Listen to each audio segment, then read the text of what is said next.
டிவிக்கு ஆதரவாளர்கள்ட்ட ஒரு மிகப்பெரிய கேள்வி இருக்குது. மன்னராட்சி முதல்வரே அப்படின்னு சொல்கிற டிவிகே தலைவர் விஜய் கொஞ்சம் அது மன்னராட்சி முதல்வர் அப்படின்னா என்ன, அது எந்த நாட்டில் நடைமுறையில் இருக்குது அப்படிங்கிறத தெரிஞ்சுக்கணும். குறிப்பாக நம்ம தமிழ்நாட்டுக்கு வருவோம். தமிழ்நாட்டில் மு.க. ஸ்டாலின் மன்னராட்சி பண்ணுறாரு, பரம்பரையாக அவங்க குடும்பம் ஆட்சி பண்ணுது அப்படிங்கிற மாதிரி சொல்கிறாரு. பட் மு.க. ஸ்டாலினை பற்றி தெரிஞ்சுக்கிறதுக்கு ஒரு மிக முக்கியமான விஷயம் இருக்குது. தன்னுடைய 18 வயசில் மொழிப்போருக்காக போராடி, எங்கள் அப்பா கலைஞருக்கு 4 பிள்ளை இருக்குது, அதில் ஒரு பிள்ளை இழந்தால் அவர் கவலைப்பட மாட்டார், அப்படி மொழிக்காக என் உயிர் போனால் கூட பரவாயில்லை அப்படின்னு சொல்லி போராட்டத்தில் கலந்து கொண்டு மிசா சட்டத்தில் கைது செய்யப்பட்டு சிறையில் அடைக்கப்பட்டார். தன்னுடைய 32வது வயசில் தான் எலெக்ஷன்லேயே நிற்க வராரு, தோல்வியை தள்ளுறாரு.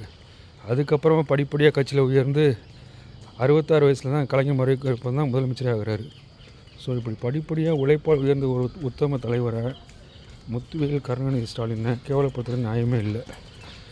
ஸோ இதில் நிறையா தெரிஞ்சிக்க வேண்டியது நம்ம நிறையா இருக்குது. சும்மா மாங்காய் புளித்ததோ வாய் புளித்ததோன்னு பேசுகிறதுல எந்த அர்த்தமும் இல்லை. இதை டிவிகே தலைவர் புரிஞ்சுக்கணும்.